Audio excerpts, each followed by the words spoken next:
Breaking news, massive protests breaking out across France tonight in the face of major victories by far-right politicians across Europe. We've got new video into CNN showing huge crowds in Paris. These far-right wins were a shocking blow, shocking to one of America's top allies. The French president, Emmanuel Macron, suffering a stunning defeat that could see him lose his majority. The election results becoming clear as Macron was actually meeting with President Biden, who may face the same fate of falling to the far right in just months. Fred Pleitgen is out front. 3, 2, 1, Apolline. Et c'est Jordan Bardella qui A landslide defeat for French President Emmanuel Macron's party in the European elections. Je dissous donc ce soir l'Assemblée nationale. Macron immediately dissolving French parliament and calling for snap elections in France. Cette décision est grave. The decision is serious, a hard one, he said, but it is above all an act of confidence in you, my fellow citizens. The call came as the far-right Rassemblement National won around twice as many votes in the election as Macron's party. Sluggish economies in many European countries and a migration crisis similar to the southern border in the US were the top issues for voters across Europe. Many of the right-wing parties gaining ground also sympathetic to Russian leader Vladimir Putin, like Marine Le Pen of the Rassemblement National, who's been a Kremlin ally for years. Les Français se sont exprimés. The French have spoken, and this historic election shows that when the people vote, the people win, she said. In Germany, Chancellor Olaf Scholz's party also suffered a beatdown, coming in third behind the right-wing Alternative for Germany, or AfD. The AfD with big gains, even after their main candidate claimed there were decent people in Hitler's Waffen-SS and employed an accused Chinese spy in his office during the election campaign. We had a bumpy start to the election campaign and then really caught up in the final sprint, the party chairman said. After all the prophecies of doom, after the barrage of the last weeks, we are the second strongest force. Europe's far right, often skeptical of relations with the US, will be a strong force in Europe's parliament. Hungary. And one of former President Donald Trump's strongest allies in Europe, Viktor Orban of Hungary, also an EU skeptic, had a strong showing. To sum up the results of the European parliamentary election, we can send in a telegram to Brussels saying, migration stop, gender stop, war stop, Soros stop, Brussels, stop, he said.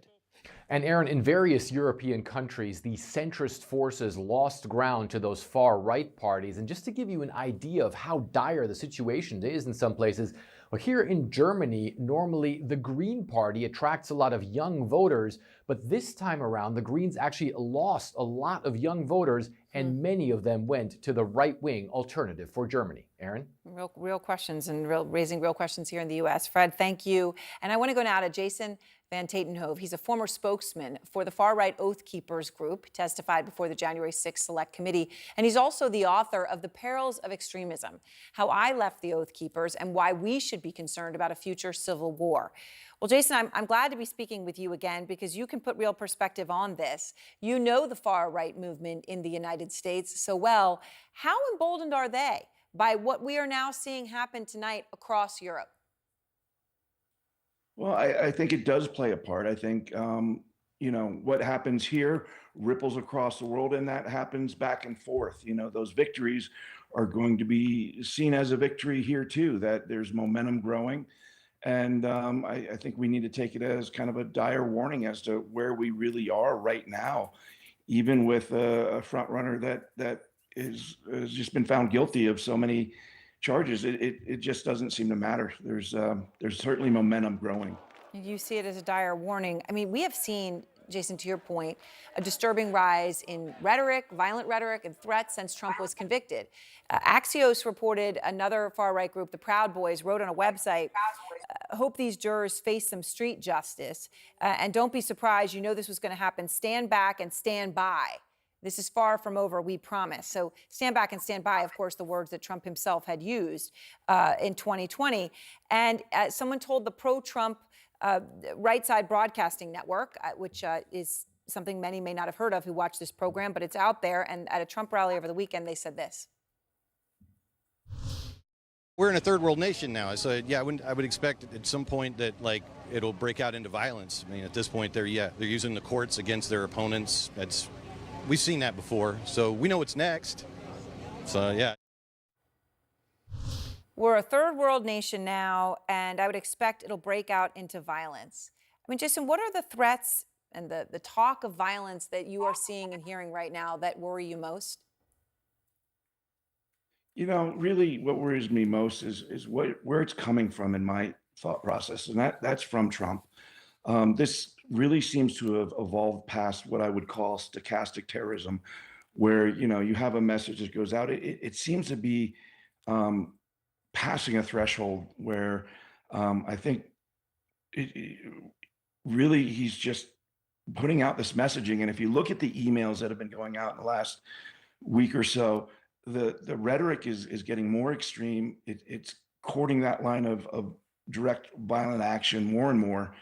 And unfortunately, that audience, they're members of that audience that are consuming those messages that may take action, that look to be preparing to take action, and that's very concerning to me.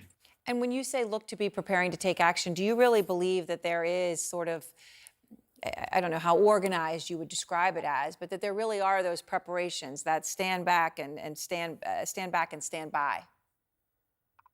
I think we would be foolish not to take them at their word. I think that absolutely they're and we saw kind of an evolution of tactics after January 6th and during the prosecutions that happened with the people involved, where it kind of it moved away from these big national groups and big national events to hyper local, going after the drag storytelling hours and such. But now I think we're seeing a shift again where we're going back and there is a reorganization happening.